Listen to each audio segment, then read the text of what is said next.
사랑하는 내 딸에게 요즘 너무 힘들다는 내 이야기를 들으며 마음이 아팠단다.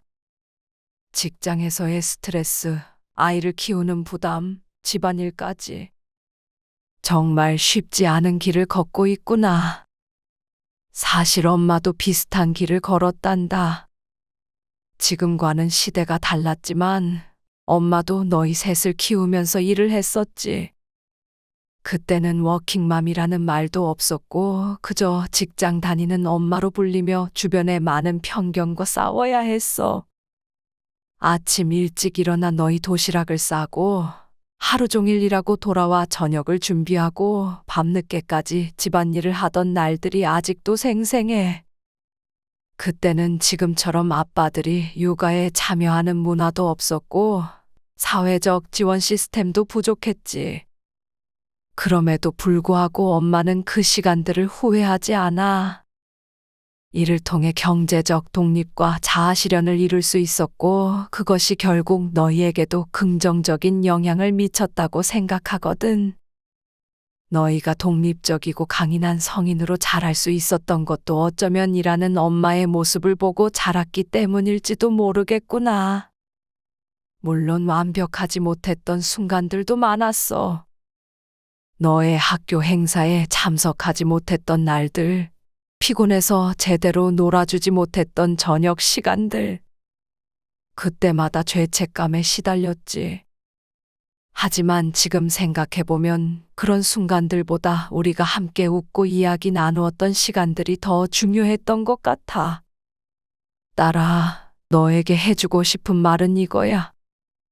완벽한 엄마, 완벽한 직원, 완벽한 아내가 되려고 너무 애쓰지 마.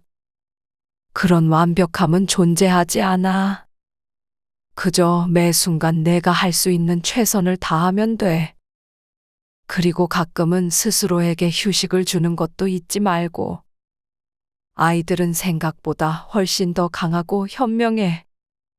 엄마가 항상 옆에 있어주지 못하더라도 사랑받고 있다는 것을 느낀다면 그들은 잘 자랄 거야. 오히려 일하는 엄마의 모습을 통해 책임감, 독립심, 직업에 대한 존중 등 많은 가치를 배우게 될 거야. 마지막으로 도움을 요청하는 것을 두려워하지 마. 엄마도 처음에는 모든 것을 혼자 해내려고 했어. 하지만 시간이 지나면서 깨달았지. 가족, 친구, 이웃의 도움을 받는 것이 약함이 아니라 지혜라는 것을. 딸아, 넌 정말 훌륭한 엄마야. 내가 지금 걷고 있는 이 길이 쉽지 않다는 것을 엄마는 잘 알아. 하지만 그 길의 끝에는 분명 보람과 성취가 기다리고 있을 거야. 엄마는 언제나 내 편이란다. 사랑을 담아. 엄마가. 70대 할머니가 30대 워킹맘 딸에게 보내는 편지입니다. 이 편지는 시대를 초월한 워킹맘들의 공통된 경험과 지혜를 담고 있습니다. 형태와 환경은 변할지 모르지만 자녀를 향한 사랑과 더 나은 미래를 위한 노력은 어느 시대나 변함없는 가치일 것입니다. 안녕하세요, 여러분. 오늘은 많은 워킹맘들이 경험하지만 쉽게 말하지 못하는 이야기를 나눠보려 합니다. 직장, 가정, 육아 그리고 경제적 부담 사이에서 균형을 찾으려는 한 여성의 이야기입니다. 우리 사회에서 워킹맘으로 살아간다는 것은 어떤 의미일까요? 매일 아침 분주하게 출근 준비를 하고 일터에서는 프로페셔널로서의 역할을, 집에서는 엄마와 아내로서의 역할을 동시에 수행하는 삶. 그리고 그 모든 과정에서 느끼는 미묘한 감정들과 관계의 변화들. 이 이야기는 실제 경험을 바탕으로 재구성되었으며 비슷한 상황에 처한 많은 분들에게 공감과 위로가 되길 바랍니다. 오늘의 여정을 통해 우리는 한 여성의 내면 깊숙한 곳까지 들여다보게 될 것입니다. 그녀의 고민, 갈등, 그리고 희망까지. 제1부 완벽한 계획의 시작. 지수는 결혼 4년 차, 1살 아기를 둔 30대 워킹맘입니다. 남편 민호와 함께 각자 월 300만 원의 수입을 버는 맞벌이 부부죠. 서울의 작은 아파트에서 시작한 그들의 신혼생활은 평온했습니다. 두 사람 모두 직장에서 인정받는 사회인으로서 그리고 서로를 아끼는 부부로서 행복한 시간을 보내고 있었죠. 우리 아이가 생기면 어떨까? 침대에 누워 별을 보며 나눈 대화가 아직도 생생합니다. 둘은 그날 밤 아이의 이름부터 보낼 학교까지 온갖 상상을 했습니다. 그렇게 꿈꾸던 임신 소식을 들었을 때 그들은 미래에 대한 구체적인 계획을 세우기 시작했습니다. 출산휴가 3개월, 육아휴직 3개월. 그리고 복직하면 친정어머니가 아이를 봐주실 거야. 완벽한 계획이잖아. 민호의 말에 지수는 고개를 끄덕였습니다. 임신 초기부터 지수는 직장과 육아를 어떻게 병행할 것인지 고민했습니다. 대기업에 다니는 그녀에게 경력은 쉽게 포기할 수 없는 것이었습니다. 10년 넘게 쌓아온 전문성과 네트워크가 있었고 그녀는 자신의 일을 진심으로 사랑했습니다. 친정어머님은 오랫동안 일을 하지 않으셨습니다. 친정아버지의 자영업을 뒤에서 묵묵히 지원하셨죠. 아이가 태어나면 돌봐주시겠다는 뉘앙스로 말씀하셨고 지수는 그 말에 큰 의지를 했습니다. 엄마, 정말 괜찮으시겠어요? 경기도에서 서울까지 오가시면서 아이를 봐주시는 게 쉽지 않을 텐데. 내 손주인데 내가 안 보면 누가 보니? 걱정 말고 내일 잘하렴. 어머니의 그 한마디에 지수는 눈물이 날 뻔했습니다. 인생의 큰 고비마다 항상 든든한 지원군이 되어주셨던 어머니였습니다. 어머니께 매달 생활비도 드리고 감사한 마음으로 지내죠. 둘은 서로를 바라보며 미소 지었습니다. 모든 것이 순조롭게 흘러가는 것처럼 보였죠. 임신 중에도 지수는 열심히 일했고 출산 전까지 업무 인수인계를 완벽하게 마쳤습니다. 출산 휴가에 들어가기 전날 팀원들은 작은 파티를 열어 그녀를 축하해 주었습니다. 곧 건강한 아이를 안고 돌아올 거예요. 지수는 그렇게 말하며 회사를 나섰습니다. 그녀의 마음속에는 기대와 설렘 그리고 약간의 불안함이 교차했습니다. 그러나 현실은 생각보다 훨씬 더 복잡했습니다. 아이가 태어난 후 예상했던 완벽한 계획은 조금씩 균열을 보이기 시작했습니다. 수면 부족, 육체적 피로 그리고 호르몬의 변화는 지수의 정신적 상태에 큰 영향을 미쳤습니다. 민호도 처음 겪는 아버지로서의 역할에 적응하느라 혼란스러웠습니다. 이게 우리가 상상했던 부모의 삶이었나? 밤중에 아이의 울음소리에 번갈아 일어나며 그들은 종종 서로에게 이런 질문을 던졌습니다. 그리고 출산휴가 3개월이 끝나갈 무렵 지수는 육아휴직을 사용하기로 결정했습니다. 제2부 균열의 시작. 육아휴직 3개월이 지나고 지수는 회사에 복직했습니다. 그리고 그때부터 첫 번째 균열이 시작되었습니다. 지수의 어머니가 평일 동안 그들의 서울 집에서 지내기 시작한 것입니다.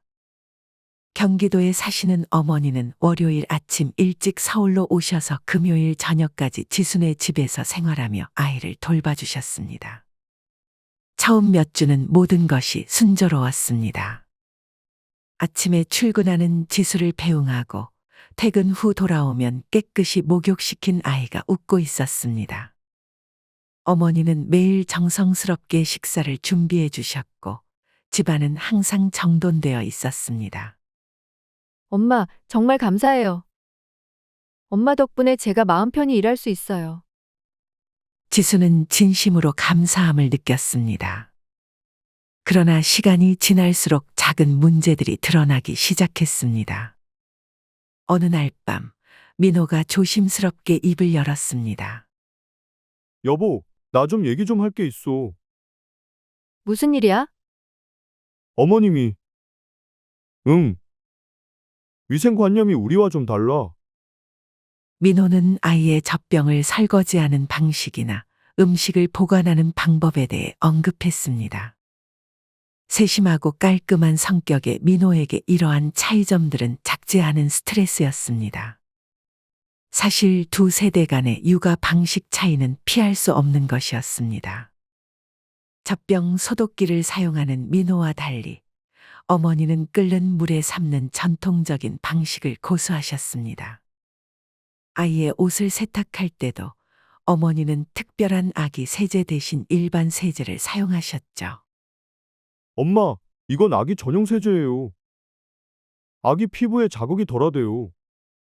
내가 너희 다섯 남매 다 키울 때는 이런 거 없었어도 다들 멀쩡했어. 이런 작은 대화들이 모여 점점 큰 갈등으로 번져갔습니다. 지수는 남편과 어머니 사이에서 균형을 맞추려 노력했습니다. 둘 다 그녀에게 소중한 사람들이었고 둘 다 각자의 방식으로 옳다고 생각했습니다. 하지만 둘 다 감정적인 성격이라 중재하기가 쉽지 않았습니다. 민호야, 엄마가 그렇게 키워오신 거니까 조금만 이해해줘. 어머니, 요즘은 육아 방식이 많이 달라졌으니 우리 방식도 좀 존중해 주세요. 이렇게 양쪽을 달래다 보니 지수 자신도 점점 지쳐갔습니다. 참을 수 있어. 우리 아이를 위해서라면. 지수는 매일 밤 스스로에게 이렇게 말했습니다. 하지만 매일 밤 쌓이는 스트레스는 그녀의 어깨를 무겁게 짓눌렀습니다.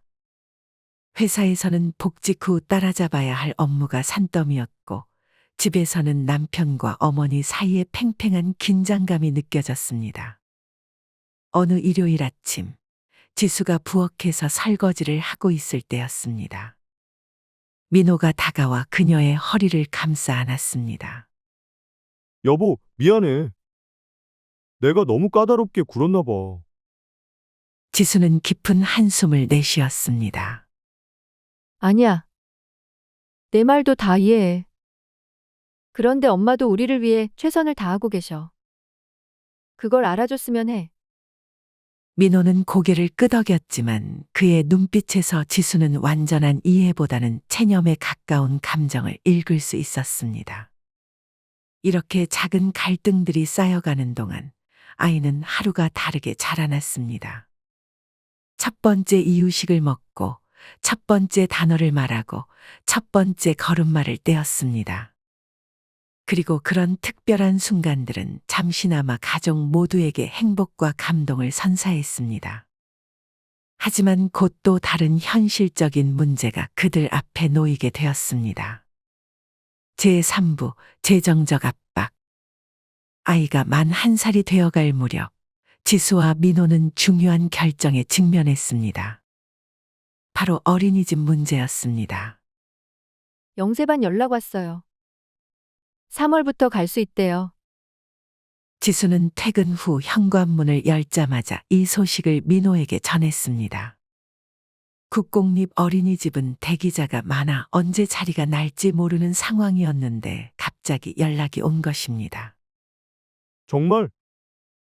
그거 좋은 소식이네. 민호의 얼굴에도 기쁨이 스쳤습니다.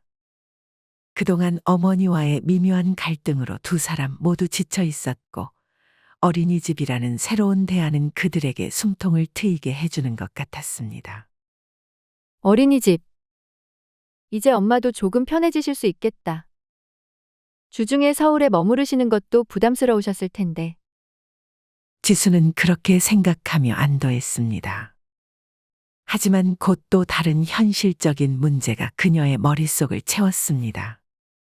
근데 어린이집 보내면 부모급여가 중단되는 거 알지? 민호가 물었습니다. 응, 알아. 매달 30만 원이 없어지는 거지. 그것뿐만 아니라 어린이집 비용도 들고 이것저것 생각하면 부담이 좀 되네. 민호의 말에 지수도 고개를 끄덕였습니다. 두 사람 모두 각자 300만 원씩 버는 맞벌이 부부였지만 서울 생활비와 대출금 그리고 친정어머니께 드리는 생활비까지 고려하면 빠듯한 상황이었습니다. 그날 밤 지수는 가계부를 꺼내 모든 수입과 지출을 꼼꼼히 계산해 보았습니다. 어린이집을 보내게 되면 부모급여 30만 원이 중단되고 어린이집 비용과 부대 비용이 추가됩니다. 게다가 어머니께 드리는 매달 100만 원의 생활비도 부담이었습니다. 월 급여 300만 원에서 세금 떼고, 대출금 상환하고, 생활비, 보험료, 적금. 그리고 어머니께 100만 원. 숫자들을 하나하나 적어내려가면서 지수의 표정은 점점 어두워졌습니다. 그리고 마침내 결론에 도달했습니다. 이렇게 어린이집 보내면서 생활비까지 다 내다 보니 차라리 내가 육아휴직을 더 쓰는 게 경제적으로 비슷할 것 같아. 다음 날 아침, 지수는 이 생각을 민호에게 조심스럽게 꺼냈습니다. 하지만 민호의 반응은 예상과 달랐습니다. 나는 육아휴직 절대 못해. 그리고 어머니께 매달 100만 원씩 드리는 것도. 우리도 살기 힘든데 어머니는 일하시는 것도 아니고. 민호의 얼굴이 굳어졌습니다. 그의 목소리에서 짜증과 불만이 느껴졌습니다. 내가 그런 생각을 하다니 놀랍네. 어머니가 우리를 위해 얼마나 희생하고 계신데. 민호의 말은 지수의 마음에 깊은 상처를 남겼습니다. 친정어머니를 위해 희생하고 있다는 생각과 그것이 인정받지 못한다는 서운함이 교차했습니다. 동시에 민호의 입장도 이해가 되었습니다. 그도 나름대로 가장으로서 경제적 부담을 느끼고 있을 테니까요. 그런 말 어디 가서 입 밖에 내지 마. 큰일 나. 지수는 차갑게 말했지만 마음속으로는 스스로를 자책했습니다. 과연 이것이 옳은 결정이었을까? 자신의 어머니에게 도움을 요청한 것이 잘못된 선택이었을까? 육아와 직장 사이에서 균형을 찾으려는 시도가 오히려 모두를 불행하게 만든 건 아닐까? 이 대화 이후 두 사람 사이에는 미묘한 긴장감이 흘렀습니다. 표면적으로는 평소와 같은 일상을 유지했지만 둘 다 마음속에 해결되지 않은 감정들을 안고 있었습니다. 그리고 그 감정들은 곧 다른 형태로 표출되기 시작했습니다. 한편 모든 갈등의 중심에 있던 아이는 그저 자신의 세계에 몰두해 있었습니다. 이제 막 걸음마를 시작한 아이는 호기심 가득한 눈으로 세상을 탐험하고 있었고 때로는 그런 아이의 순수한 웃음소리가 지수와 민호에게 잠시나마 위안을 주었습니다. 하지만 곧 어린이집이라는 새로운 환경이 아이를 기다리고 있었고 그것은 또 다른 도전을 의미했습니다. 제4부 삼중고의 현실. 3월이 되고 아이는 드디어 어린이집에 다니기 시작했습니다. 입학식 날, 지수는 반나절 휴가를 내고 아이와 함께 어린이집을 방문했습니다. 작은 가방을 메고 어린이집으로 향하는 아이의 뒷모습은 어쩐지 벌써 큰 아이가 된 것 같아 지수의 마음을 뭉클하게 했습니다. 우리 아가 오늘부터 어린이집이야. 재미있게 놀다 올 거지? 지수는 아이의 볼에 작게 키스하며 말했습니다. 아이는 호기심 가득한 눈으로 새로운 환경을 바라보았습니다. 다행히 첫날은 순조롭게 흘러갔습니다. 선생님은 친절했고 아이도 새로운 장난감과 친구들을 만나 즐거워 보였습니다. 생각보다 잘 적응하네요. 민호도 안도의 한숨을 내쉬었습니다. 하지만 그들의 안도감은 오래가지 않았습니다. 둘째 날부터 문제가 시작되었습니다. 아이는 지수가 떠나려 할 때마다 큰 소리로 울며 매달렸습니다. 어린이집 선생님의 품에 안겨서도 손을 뻗어 엄마, 엄마를 연호했습니다. 그 모습을 보는 지수의 마음은 찢어질 듯 아팠습니다. 괜찮아요. 처음에는 다 그래요. 곧 적응할 거예요. 선생님의 위로가 있었지만 지수는 온종일 아이 생각에 일에 집중할 수 없었습니다. 그날 저녁 지수가 퇴근해서 집에 돌아왔을 때 어머니의 표정은 어두웠습니다. 아이가 오늘 하루 종일 울었대. 선생님이 전화해서 그러더라고. 어머니의 목소리에는 걱정과 비난이 섞여 있었습니다. 이렇게 어린 나이에 어린이집에 보내는 게 맞는 걸까? 내가 계속 봐줄 수 있는데. 지수는 깊은 한숨을 내쉬었습니다. 어머니의 말씀이 틀리지 않다는 것을 알면서도 모든 결정에는 이유가 있었습니다. 엄마, 아이가 적응하는 건 시간 문제예요. 모든 아이들이 처음에는 힘들어해요. 걱정하지 마세요.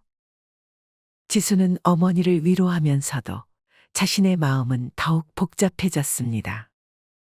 한편으로는 어머니의 도움에 감사했지만 다른 한편으로는 이 상황이 가져온 가족 간의 갈등이 견디기 힘들었습니다. 저녁 식사 시간, 3명의 성인과 1명의 아이가 식탁에 둘러앉았습니다. 아이는 어린이집에서의 하루로 지쳤는지 식욕이 없었습니다. 한 입만 더 먹어. 응? 엄마 말 들어. 지수가 아이에게 음식을 권하자 어머니가 끼어들었습니다. 그냥 두세요. 배고프면 먹을 거예요. 요즘 애들 키우는 방식이 그래요. 민호의 말에 어머니는 입을 다물었지만 그 침묵 속에 담긴 불만은 식탁 위로 무겁게 내려앉았습니다. 그날 밤 아이는 평소보다 더 자주 깨어 울었습니다. 새로운 환경에 대한 스트레스가 수면에도 영향을 미친 것 같았습니다. 지수와 민호는 번갈아가며 아이를 달래느라 뜬 눈으로 밤을 지새웠습니다. 이렇게 계속 가면 우리 모두 지치겠소. 민호의 말에 지수도 고개를 끄덕였습니다. 직장에서의 업무 스트레스, 가정에서의 관계 갈등, 그리고 아이의 적응 문제. 이 삼중고는 그들의 일상을 점점 더 버겁게 만들고 있었습니다. 다음 날, 지수는 피곤한 몸을 이끌고 회사에 출근했습니다. 팀 회의에서 그녀는 몇 번이나 하품을 참아야 했고, 팀장의 질문에 제대로 대답하지 못해 당황하기도 했습니다. 지수 씨, 요즘 집에 무슨 일 있어요? 컨디션이 안 좋아 보이네요. 동료의 걱정 어린 질문에 지수는 억지 미소를 지었습니다. 아니에요. 그냥 아이가 어린이집에 적응하느라 밤에 자주 깨서요. 아, 그렇군요. 저도 그 시기 겪어봐서 알아요. 정말 힘들죠. 같은 워킹맘인 동료의 공감 어린 말에 지수는 갑자기 눈물이 차오르는 것을 느꼈습니다. 누군가가 자신의 상황을 이해해 준다는 것만으로도 위안이 되었습니다.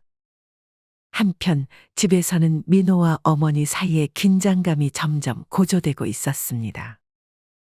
어느 날 저녁 민호가 퇴근 후 현관문을 열었을 때 어머니와 아이가 소파에서 텔레비전을 보고 있었습니다. 어머니, 아이가 TV를 너무 오래 보는 것 같아요. 요즘 연구에 따르면 영유아기의 미디어 노출이 좋지 않대요. 민호의 말에 어머니는 불쾌한 표정을 지었습니다. 내가 너희 5남매 키울 때는 TV 보면서도 다들 공부 잘했어. 요즘 젊은 부모들은 너무 예민해. 이런 작은 충돌들이 매일같이 반복되면서 집안의 분위기는 점점 더 무거워졌습니다. 지수는 점점 더 깊은 내적 갈등에 빠져들었습니다. 직장에서는 복직 후 따라잡아야 할 업무가 산더미 같았고, 집에서는 남편과 어머니 사이를 중재하느라 정신적 에너지를 모두 소진했습니다. 게다가 아이가 어린이집에서 적응하지 못하는 모습을 볼 때마다 죄책감이 밀려왔습니다. 내가 이기적인 걸까? 경력을 위해 아이를 너무 일찍 어린이집에 보낸 걸까? 하지만 경제적으로도 맞벌이가 필요한 상황인데 어머니와 남편 사이의 갈등은 어떻게 해결해야 할까? 이런 질문들이 지수의 머릿속을 끊임없이 맴돌았습니다. 그러던 어느 날 어린이집에서 전화가 왔습니다. 아이가 갑자기 고열이 나서 빨리 데려가야 한다는 내용이었습니다.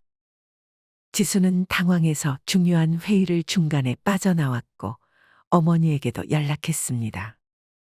3사람 모두 어린이집으로 각자 달려갔고 거기서 우연히 마주쳤습니다.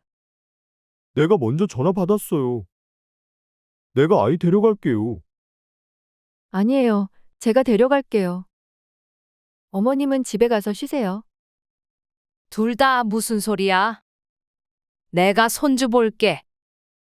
세 사람의 목소리가 어린이집 복도에서 겹쳤습니다. 그 와중에 아이는 열에 지쳐 울고 있었고 상황은 점점 더 혼란스러워졌습니다. 결국 지수가 아이를 안고 병원으로 향했고 어머니와 민호는 각자의 불만을 아는 채 집으로 돌아갔습니다. 그날 밤 지수는 아이를 재우고 나서 거실에 홀로 앉아 깊은 생각에 잠겼습니다. 이렇게 아이가 자주 아프면 직장 생활도 힘들어질 텐데. 어린이집 보내면서 부모급여도 안 나오고 어머니께 드리는 생활비에. 정말 우리 재정 상황이 감당할 수 있을까? 지수는 다시 한번 가계부를 펼쳐보았습니다. 월 300만 원의 급여에서 세금을 제하고 대출금과 생활비 그리고 어머니께 드리는 100만 원을 계산하니 남는 것이 거의 없었습니다.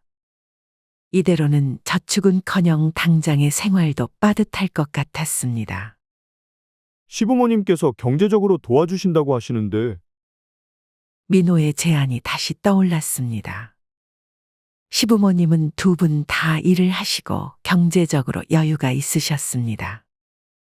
그동안 지수와 민호는 독립적으로 살고 싶다는 이유로 도움을 거절해 왔습니다. 하지만 이제는 상황이 달라졌습니다. 지수는 민호에게 조심스럽게 물었습니다. 시부모님의 도움을 받는 것에 대해 다시 생각해 봐야 할까? 민호의 눈이 반짝였습니다. 정말 내가 괜찮다면 부모님이 늘 도와주고 싶어 하셨소. 하지만 지수의 마음은 복잡했습니다. 시부모님의 경제적 지원을 받게 되면 그에 따른 또 다른 관계의 복잡성이 생길 것이 분명했습니다. 시부모님의 기대와 개입이 늘어날 수도 있고 친정어머니와의 관계도 더 복잡해질 수 있었습니다. 주말 지수는 가족회의를 소집했습니다. 어머니, 민호 그리고 지수 세 사람이 거실에 둘러앉았습니다. 아이는 낮잠을 자고 있었습니다. 우리 모두 지금 상황이 쉽지 않은 것 같아요. 솔직하게 이야기해 봤으면 해요. 지수의 말로 대화가 시작되었습니다. 각자의 불만과 걱정, 희망사항을 나누는 시간이었습니다.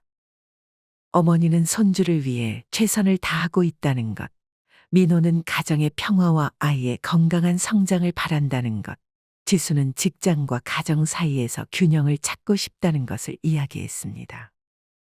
대화는 때로 감정적이 되기도 했지만 서로의 입장을 들어보는 소중한 시간이었습니다. 그리고 마침내 몇 가지 합의점에 도달했습니다. 아이가 어린이집에 적응할 때까지 조금 더 시간을 두고 지켜보기로 했습니다. 어머니는 주 3일만 서울에 머물면서 아이를 봐주시고 나머지 이틀은 어린이집에 보내기로 했습니다. 민호는 더 적극적으로 육아에 참여하기로 약속했습니다. 시부모님의 경제적 도움은 좀 더 고민해 보기로 했습니다. 이런 합의점들은 당장의 위기를 넘기는 데 도움이 되었습니다. 하지만 지수는 이것이 완전한 해결책이 아니라는 것을 알고 있었습니다. 여전히 해결되지 않은 문제들이 있었고 앞으로도 새로운 도전들이 그들을 기다리고 있을 것입니다. 특히 경제적인 문제는 여전히 큰 과제로 남아 있었습니다. 어머니께 드리는 생활비가 부담스럽다는 민호의 불만은 완전히 해소되지 않았고 지수 역시 마음 한구석에 찝찝함이 남아 있었습니다. 100만 원. 많은 돈이지만 어머니의 시간과 노력에 비하면 경제적인 계산으로는 설명할 수 없는 감정의 무게가 지수의 마음을 짓눌렀습니다. 제5부 내면의 갈등. 4월의 어느 밤 모두가 잠든 시간이었습니다. 지수는 창밖에 내리는 봄비를 바라보며 생각에 잠겼습니다. 빗방울이 창문을 타고 흘러내리는 모습이 그녀의 복잡한 감정을 닮아 있었습니다. 지수는 대학 시절로 돌아가 생각했습니다.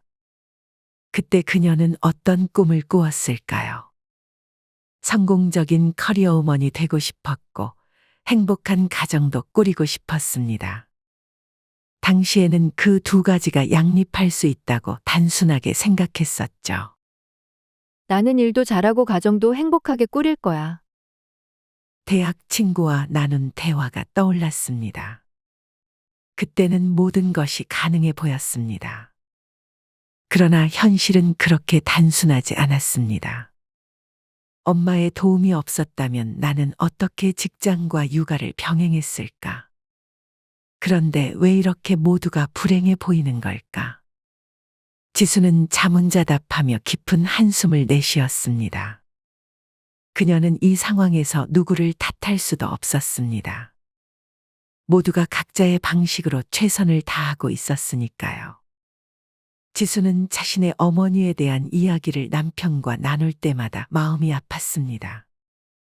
어머니의 습관이나 행동에 대해 불평하는 것이 불효처럼 느껴졌지만 그렇다고 모든 것을 참기에는 감정이 너무 복잡했습니다. 엄마가 그렇게 하시는 데는 다 이유가 있어. 하지만 우리 집, 우리 아이인데 왜 우리 방식대로 하면 안 되는 거지? 이런 생각들이 끊임없이 충돌했습니다. 매달 100만 원. 많은 돈이지만 어머니의 시간과 노력에 비하면 지수는 다시 한번 이 금액에 대해 생각해 보았습니다. 아이를 전문 베이비시터에게 맡긴다면 훨씬 더 많은 비용이 들 것입니다. 게다가 어머니는 단순히 돈으로 환산할 수 없는 사랑과 정성으로 아이를 돌봐주고 계셨습니다. 하지만 동시에 민호의 불만도 이해가 되었습니다. 그들의 경제적 상황은 넉넉하지 않았고 매달 100만 원은 분명 부담되는 금액이었습니다. 다음 날 아침, 지수는 피곤한 몸을 이끌고 출근했습니다. 오전 회의에서 새로운 프로젝트 담당자로 지목되었고 그것은 더 많은 책임과 업무 시간을 의미했습니다. 지수 씨가 이 프로젝트를 맡아주었으면 합니다. 지수 씨의 전문성과 추진력이 필요한 중요한 프로젝트입니다. 팀장의 기대에 어린 눈빛에 지수는 거절할 수 없었습니다. 그녀는 고개를 끄덕이며 동의했지만 마음속으로는 불안감이 밀려왔습니다. 이 프로젝트를 맡게 되면 더 늦은 시간까지 일해야 할 것이고 그만큼 가족과 함께하는 시간은 줄어들 것입니다. 나는 정말 좋은 직원이자 좋은 엄마가 될 수 있을까? 이 질문은 점심 시간 내내 그녀의 머릿속을 맴돌았습니다. 요즘 어때? 아이는 잘 크고 있어? 같은 팀의 선배인 미경이 물었습니다. 그녀는 13살, 10살 두 아이를 둔 워킹맘이었습니다. 아니, 사실 많이 힘들어요. 아이가 어린이집에 적응하는 것도 어렵고 집에서는 남편과 어머니 사이에서 중재자 역할을 하느라 지치고. 갑자기 터져나온 솔직한 고백에 지수 자신도 놀랐습니다. 그동안 누구에게도 말하지 못했던 속마음이었습니다. 미경은 따뜻한 미소로 지수의 손을 잡았습니다. 나도 그 시기를 겪었어. 모든 워킹맘이 거치는 과정이야. 완벽한 해결책은 없어. 그냥 하루하루 최선을 다하는 수밖에 없어. 미경의 위로의 말에 지수는 눈물이 차오르는 것을 느꼈습니다. 누군가가 자신의 상황을 이해해 준다는 것만으로도 큰 위안이 되었습니다. 그날 밤 지수는 잠들지 못하고 뒤척였습니다. 옆에서는 민호가 깊은 잠에 빠져 있었고 아이도 안방에 있는 작은 침대에서 평화롭게 자고 있었습니다. 그녀는 조용히 일어나 거실로 나왔습니다. 소파에 앉아 어두운 창밖을 바라보며 지수는 자신의 인생에 대해 깊이 생각했습니다. 나는 지금 무엇을 위해 이렇게 힘들게 살고 있는 걸까? 경력을 쌓기 위해? 가족의 경제적 안정을 위해? 아니면 그저 사회의 기대에 부응하기 위해? 기나긴 밤 그녀는 자신의 가치관과 우선순위에 대해 진지하게 고민했습니다. 그리고 서서히 몇 가지 중요한 깨달음을 얻게 되었습니다. 첫째, 어떤 선택을 하든 완벽한 해결책은 없다는 것. 둘째, 모든 관계에는 타협과 이해가 필요하다는 것. 셋째, 자신의 행복과 가족의 행복이 별개의 것이 아니라는 것. 이러한 깨달음은 그녀에게 작은 위안을 주었습니다.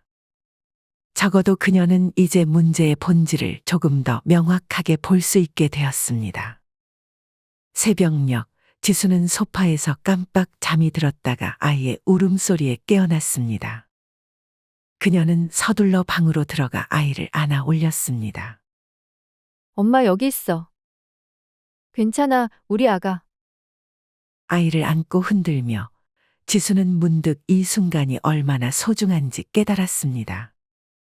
모든 고민과 갈등에도 불구하고 이 작은 생명을 돌보는 것은 그녀에게 무한한 기쁨을 주었습니다.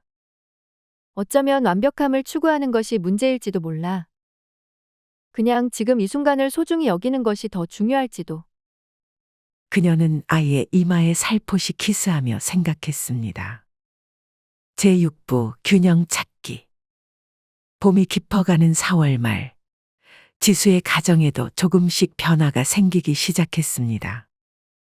아이는 어린이집에 점차 적응해 가고 있었고, 민호도 육아에 더 적극적으로 참여하게 되었습니다. 어머니도 주 3일만 서울에 머물면서 아이를 돌봐주시는 새로운 패턴에 적응해 가고 있었습니다. 오늘 처음으로 울지 않고 어린이집에 들어갔어요. 어느 날 아침, 어머니가 기쁜 목소리로 전화를 걸어왔습니다. 지수는 회사 화장실에서 그 소식을 듣고 안도의 한숨을 내쉬었습니다. 아이가 마침내 적응하기 시작한 것입니다. 그날 저녁, 지수는 평소보다 일찍 퇴근해 아이를 데리러 갔습니다. 어린이집 선생님의 얼굴에도 미소가 가득했습니다. 오늘 정말 잘 지냈어요. 다른 친구들과도 잘 어울리고 간식도 잘 먹었어요. 그 말을 들으니 지수의 마음에도 작은 기쁨이 피어났습니다. 아이가 건강하게 성장하고 있다는 사실만으로도 그동안의 고민이 조금은 가벼워지는 것 같았습니다. 요즘 아이가 많이 좋아졌어. 어린이집에서도 잘 지내고. 저녁 식사 후 설거지를 함께하며 민호가 말했습니다. 응, 정말 다행이야. 우리 모두에게 힘든 시간이었어. 지수는 잠시 물을 틀어놓은 채 생각에 잠겼습니다. 그동안 미안했어. 내가 좀 더 이해심을 가졌어야 했는데. 어머님도 우리를 위해 최선을 다하고 계시는데. 민호의 진심 어린 사과에 지수는 깊은 감동을 느꼈습니다. 그동안 서로를 이해하려 노력하지 않았던 것은 아니지만 각자의 입장에서 보는 시각이 달랐을 뿐입니다. 나도 미안해. 엄마와 너 사이에서 좀 더 균형을 맞추려고 노력했어야 했는데. 두 사람은 오랜만에 마음을 터놓고 대화를 나누었습니다. 그리고 앞으로 더 노력하자는 약속을 서로에게 했습니다. 다음 날, 지수는 어머니와 단둘이 차를 마시며 이야기를 나눌 시간을 가졌습니다. 엄마, 정말 감사해요. 엄마가 없었다면 저는 아마 직장을 그만두었을 거예요. 뭘, 내 딸 하나 도와주는 게 어때서? 그런데 하나 물어볼 것이 있구나. 어머니의 진지한 표정에 지수는 긴장했습니다. 매달 100만 원. 너무 부담되지 않니? 솔직히 말해도 돼. 지수는 놀라움을 감추지 못했습니다. 어머니가 먼저 이 문제를 꺼내실 줄은 몰랐습니다. 아니에요, 엄마. 엄마가 주시는 시간과 정성을 생각하면 당연한 거예요. 그래도 내가 좀 더 현실적으로 생각해 봤어. 내가 주 3일만 봐주니까 70만 원 정도로 줄이는 건 어떨까? 그리고 나머지는 내 가정을 위해 써라. 어머니의 제안에 지수는 눈물이 핑 돌았습니다. 그동안 어머니도 이 문제에 대해 고민하고 계셨던 것입니다. 정말요? 그래도 될까요? 당연하지. 내 손주 보는 게 얼마나 행복한 일인데. 돈 때문에 우리 사이가 서먹해지는 건 원치 않아. 지수는 어머니를 꼭 안아드렸습니다. 그 포옹 속에는 말로 표현할 수 없는 감사와 사랑이 담겨 있었습니다. 어머니께 드리는 금액이 줄어든 것은 지수와 민호에게 큰 도움이 되었습니다. 매달 30만 원의 여유가 생겼고 그것은 작지만 의미 있는 변화였습니다. 무엇보다 더 중요한 것은 이 변화가 서로의 이해와 배려에서 비롯되었다는 점이었습니다. 시부모님의 지원 문제도 다시 논의되었습니다. 결국 지수와 민호는 완전한 경제적 지원보다는 특별한 상황 아이의 교육비나 큰 행사 등에 필요할 때만 도움을 요청하기로 결정했습니다. 이렇게 하면 독립성을 유지하면서도 필요할 때 도움을 받을 수 있을 것이라고 생각했습니다. 지수도 자신의 직장 생활에 작은 변화를 주기 시작했습니다. 불필요한 회식은 가능한 줄이고 꼭 필요한 업무만 집중해서 처리하는 방식으로 일의 효율성을 높였습니다. 덕분에 야근이 줄어들었고 아이와 함께하는 시간은 더 많아졌습니다. 오늘은 일찍 들어갑니다. 아이가 어린이집에서 배운 노래를 보여준다고 해서요. 지수는 더 이상 일찍 퇴근하는 것에 미안한 마음을 갖지 않게 되었습니다. 그건 역시 그녀의 삶의 중요한 부분이니까요. 주말 아침, 지순의 가족의 모습은 이전과는 조금 달라졌습니다. 민호는 아이와 함께 놀이터에 가서 놀아주고 지수는 집안일을 하다가 잠시 휴식을 취합니다. 어머니는 맛있는 음식을 준비하시고 네 사람은 함께 식사를 합니다. 이렇게 다 같이 있으니 정말 좋다. 어머니의 말에 모두가 미소를 지었습니다. 그동안의 갈등과 어려움을 생각하면 지금의 평화로운 순간이 더욱 소중하게 느껴졌습니다. 물론 모든 문제가 완벽하게 해결된 것은 아닙니다. 여전히 의견 충돌은 있고 때로는 서로를 이해하지 못할 때도 있습니다. 하지만 중요한 것은 서로를 존중하고 이해하려는 노력을 시작했다는 점입니다. 그리고 그 작은 노력들이 모여 조금씩 더 나은 방향으로 나아가고 있었습니다. 지수는 깨달았습니다.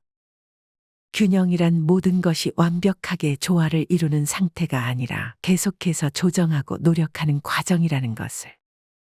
그리고 그 과정에서 가장 중요한 것은 서로에 대한 이해와 존중, 그리고 소통이라는 것을. 제7부 사회적 관점. 지수의 이야기는 개인적인 경험이지만 동시에 현대 한국 사회에서 많은 워킹맘들이 직면하고 있는 현실을 반영합니다. 통계에 따르면 한국의 맞벌이 가정은 지속적으로 증가하고 있습니다. 그러나 육아와 가사 부담의 불균형, 직장 내 워킹맘에 대한 인식 그리고 육아 지원 시스템의 부족 등 많은 도전 과제가 여전히 존재합니다. 첫째, 육아와 직장 사이의 균형을 찾는 것은 쉽지 않습니다. 많은 워킹맘들이 자녀를 위한 시간과 직장에서의 성과 사이에서 끊임없이 갈등합니다. 슈퍼우먼 신화라고 불리는 이 현상은 여성들에게 불가능한 기대를 부여합니다. 완벽한 엄마이자 완벽한 직장인이 되어야 한다는 압박감은 많은 여성들에게 심리적 부담으로 작용합니다. 최근 조사에 따르면 한국의 워킹맘 중 75% 이상이 일과 육아 사이에서 심한 스트레스를 경험한다고 합니다. 그리고 그중 30%는 경력 단절을 심각하게 고려해 본 적이 있다고 응답했습니다. 이는 개인의 문제를 넘어 사회적 손실로 이어질 수 있는 심각한 문제입니다. 둘째, 세대 간의 가치관 차이는 육아 방식의 충돌로 이어질 수 있습니다. 지수의 이야기에서 볼 수 있듯이 조부모 세대와 젊은 부모 세대 사이의 육아 방식은 때로 큰 차이를 보입니다. 과학적 육아법, 디지털 기기 사용, 식습관, 훈육 방식 등 다양한 영역에서 의견 차이가 발생합니다. 이러한 갈등은 단순한 방법론의 차이를 넘어 서로 다른 가치관과 세계관의 충돌이기도 합니다. 그렇기 때문에 더욱 해결하기 어려운 문제로 남습니다. 셋째, 육아의 경제적 부담은 많은 가정의 큰 스트레스 요인입니다. 어린이집 비용, 교육비, 의료비 등 아이를 키우는 데 드는 비용은 계속해서 증가하고 있습니다. 여기에 조부모의 도움을 받는 경우 그에 따른 경제적 보상 문제도 민감한 주제가 될 수 있습니다. 지수의 가정처럼 월 100만 원이라는 금액이 적절한지 과도한지는 가정의 경제 상황과 가치관에 따라 달라질 수 있습니다. 중요한 것은 이러한 결정이 가족 구성원 모두에게 공정하고 지속 가능한 방식으로 이루어져야 한다는 점입니다. 넷째, 사회적 지원 시스템의 부족은 개인과 가족의 부담을 가중시킵니다. 많은 선진국들이 공공보육 시스템, 유연한 근무 환경, 육아휴직 제도 등을 통해 워킹 페어런트 맞벌이 부모를 지원하고 있습니다. 그러나 한국의 현실은 아직 많은 부분에서 개선이 필요한 상황입니다. 특히 국공립 어린이집의 부족, 직장 내 육아 친화적 문화의 부재, 그리고 남성의 육아 참여를 장려하는 사회적 분위기 조성 등이 시급한 과제로 남아 있습니다. 워킹맘의 문제는 개인의 문제가 아니라 사회 구조적인 문제입니다.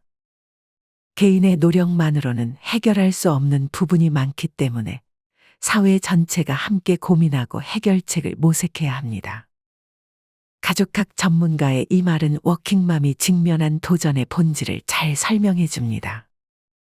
개인의 선택과 노력도 중요하지만 그것만으로는 한계가 있다는 것이죠. 그렇다면 우리는 어떤 방향으로 나아가야 할까요? 먼저 가정 내에서는 더 열린 소통과 상호 이해가 필요합니다. 지수의 가족처럼 서로의 입장을 이해하고 타협점을 찾으려는 노력이 중요합니다.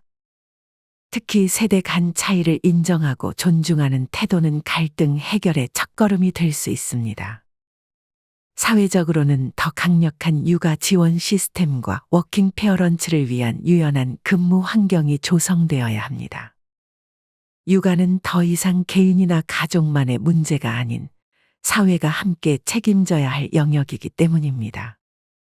기업 문화도 변화가 필요합니다. 육아휴직을 자유롭게 사용할 수 있는 분위기, 유연 근무제의 활성화, 그리고 육아와 업무를 병행하는 직원들에 대한 이해와 지원이 확대되어야 합니다. 모든 변화는 작은 인식의 전환에서 시작됩니다. 육아와 가사가 여성만의 책임이 아니라는 인식, 일과 가정의 균형이 개인의 행복과 사회의 지속 가능한 발전을 위해 중요하다는 인식, 그리고 세대 간 차이를 존중하고 배울 점을 찾으려는 열린 마음. 이러한 작은 변화들이 모여 더 나은 미래를 만들어갈 것입니다. 지수의 이야기처럼 완벽한 해결책은 없을지 모르지만 우리는 계속해서 더 나은 방향을 향해 함께 노력할 수 있습니다. 여러분은 어떤 경험이 있으신가요? 직장과 육아 사이에서 균형을 찾은 자신만의 방법이 있다면 댓글로 공유해 주세요. 서로의 경험과 지혜를 나누는 것이 우리 모두에게 도움이 될 수 있습니다. 우리는 왜 이런 이야기를 쉽게 나누지 못할까요? 누구에게도 말하지 못하고 혼자 감당하는 이유는 무엇일까요? 각자의 상황과 고민은 다르지만 많은 워킹맘들이 비슷한 도전에 직면해 있습니다. 그리고 그 경험을 나누고 공감하는 것만으로도 큰 위로가 될 수 있습니다.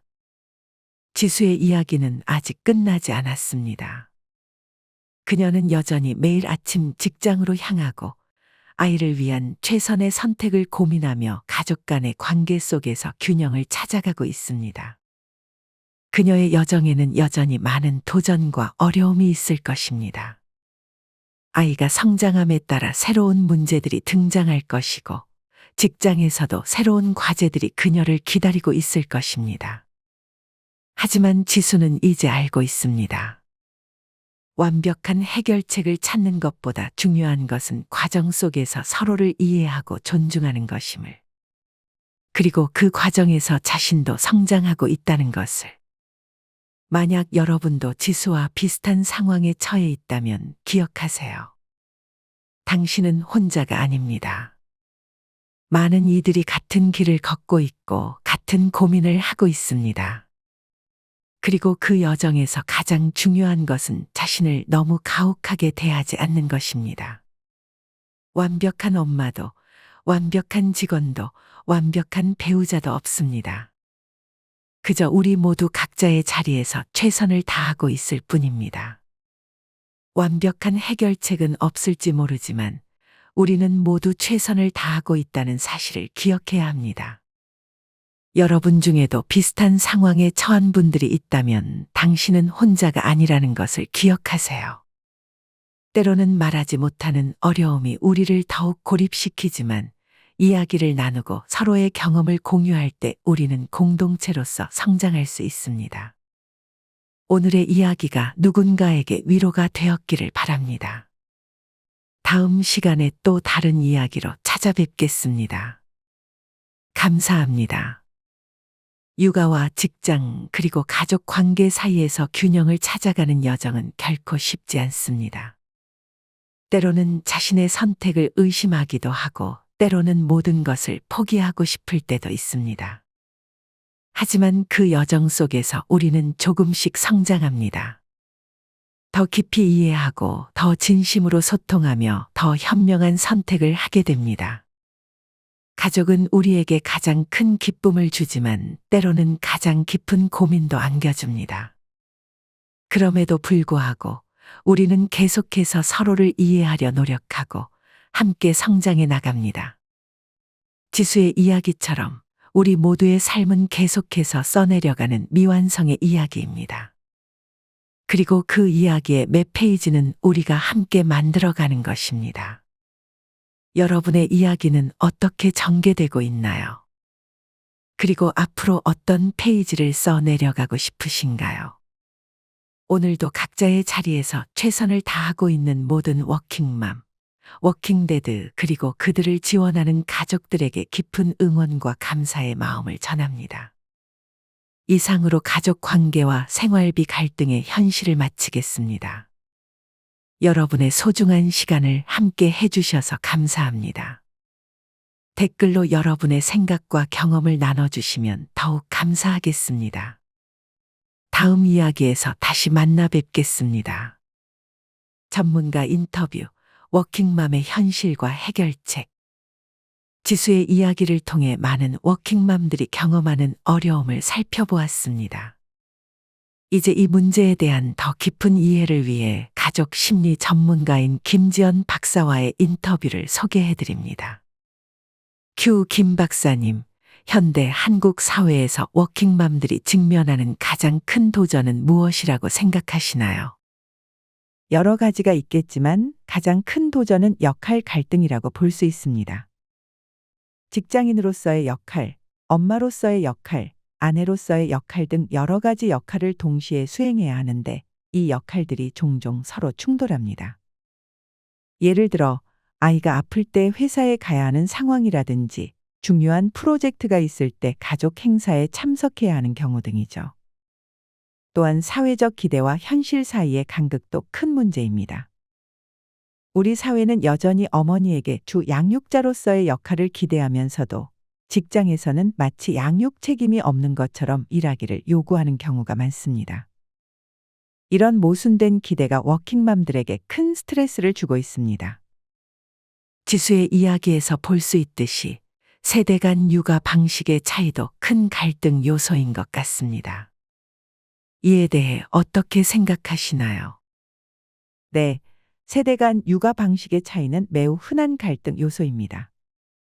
요즘 젊은 부모들은 인터넷, 육아서적, 전문가 조언 등을 통해 최신 육아 정보를 습득하고 이를 실천하려고 하는 반면 조부모 세대는 자신들의 경험과 전통적인 방식을 신뢰하는 경향이 있습니다.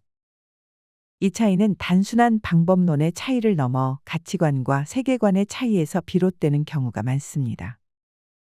예를 들어 현대 육아법은 아이의 자율성과 감정 존중을 중시하는 반면 전통적인 육아법은 규율과 질서를 더 강조하는 경향이 있죠.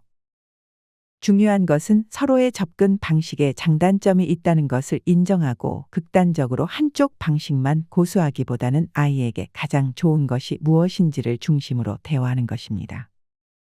조부모님들의 경험과 지혜를 존중하면서도 최신 육아 정보를 공유하고 함께 학습해 나가는 자세가 필요합니다. 워킹맘들의 경제적 부담에 대해서도 말씀해 주실 수 있을까요? 경제적 부담은 워킹맘들에게 큰 스트레스 요인입니다. 특히 한국과 같이 주택 가격과 교육비가 높은 나라에서는 더욱 그렇습니다. 맞벌이가 필수적인 상황에서 육아에 드는 비용, 어린이집 비용, 조부모님께 드리는 사례비, 사교육비 등 은가계에 큰 부담이 됩니다. 지수의 이야기에서 볼 수 있듯이 조부모님께 드리는 사례비도 민감한 문제가 될 수 있습니다. 이는 단순한 경제적 문제를 넘어 가족 관계와 가치관이 얽힌 복잡한 문제입니다. 돈으로 환산할 수 없는 조부모님의 사랑과 노력에 어떻게 보답할 것인가, 그리고 그것이 가정 경제에 미치는 영향을 어떻게 조율할 것인가는 쉽게 답을 내기 어려운 문제입니다. 이런 상황에서는 가족 구성원 모두가 참여하는 솔직한 대화가 중요합니다. 서로의 경제적 상황과 기대를 명확히 이해하고 모두에게 공정하고 지속 가능한 해결책을 함께 모색해야 합니다. 워킹맘들을 위한 실질적인 조언이 있으시다면 첫째, 완벽주의를 버리세요. 모든 영역에서 100%를 추구하는 것은 현실적으로 불가능합니다. 때로는 충분히 좋은 수준을 받아들이는 것이 필요합니다. 둘째, 지원 네트워크를 구축하세요. 배우자, 가족, 친구, 이웃, 직장 동료 등 도움을 줄 수 있는 사람들과의 관계를 잘 유지하고 필요할 때 도움을 요청하는 것을 두려워하지 마세요. 셋째, 자기 자신을 돌보는 시간을 확보하세요. 아무리 바쁘더라도 자신만의 시간을 갖는 것은 정신적, 육체적 건강을 위해 필수적입니다.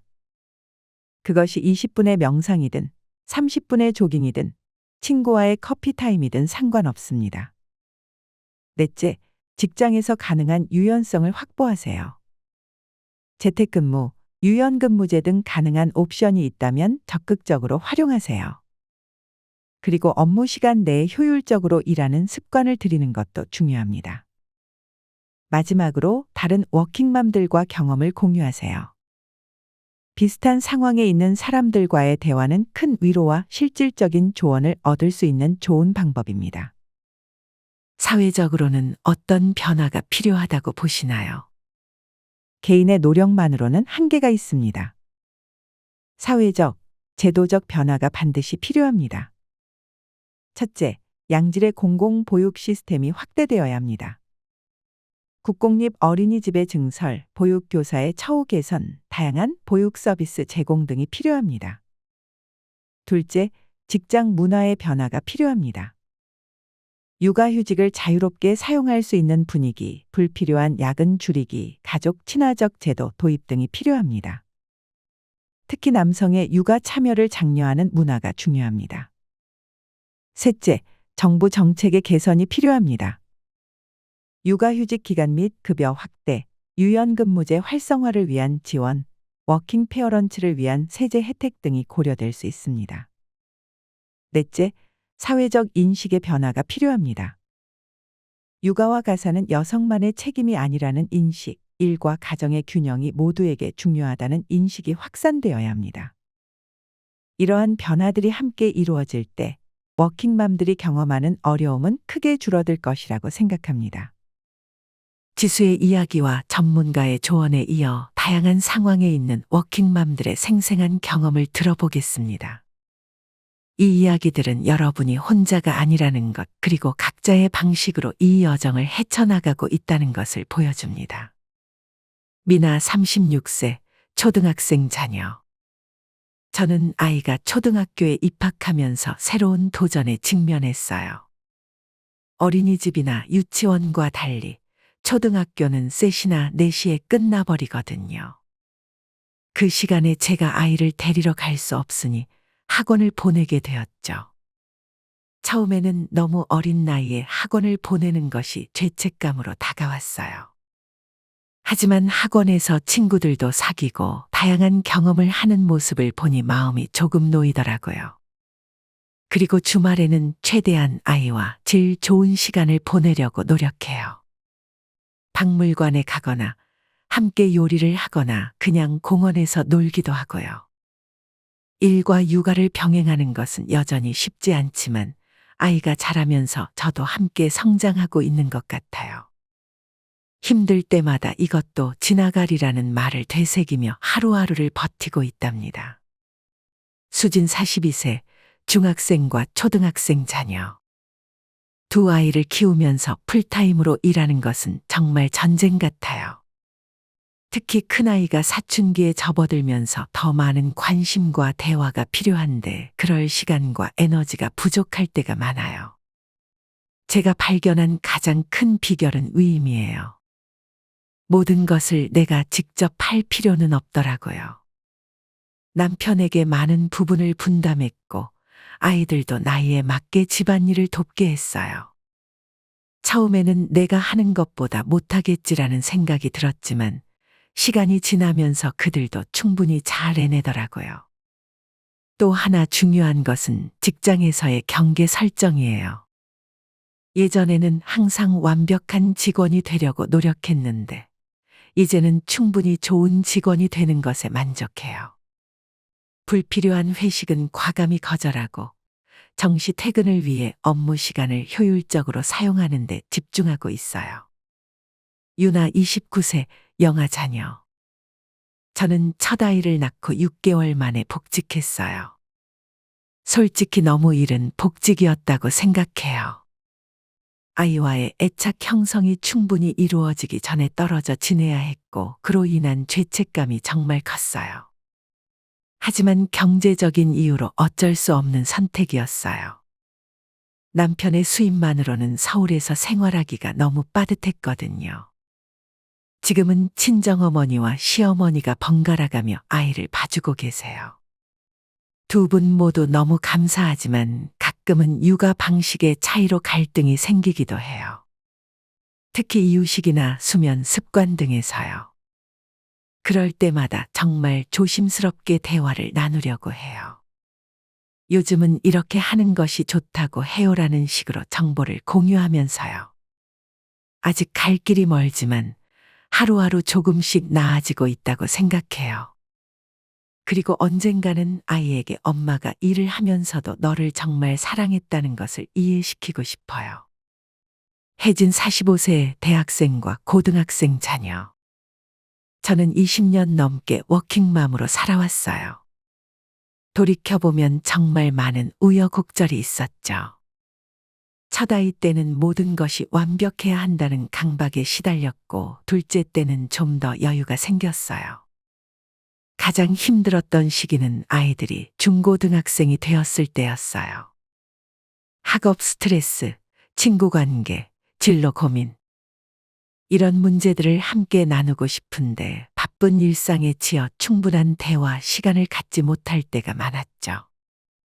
그래도 지금 두 아이를 보면 생각보다 잘 자라줬다는 생각이 들어요. 오히려 엄마가 일하는 모습을 보면서 더 독립적이고 책임감 있게 자란 것 같기도 해요. 큰아이는 종종 엄마가 일하는 모습이 멋있었다고 말해주는데 그 말이 저에게는 큰 위로가 됩니다. 워킹맘의 고민은 오늘날 새롭게 등장한 문제가 아닙니다. 형태와 맥락은 달랐을지 모르지만 이전 세대의 여성들도 나름의 방식으로 일과 가정의 균형을 고민했습니다.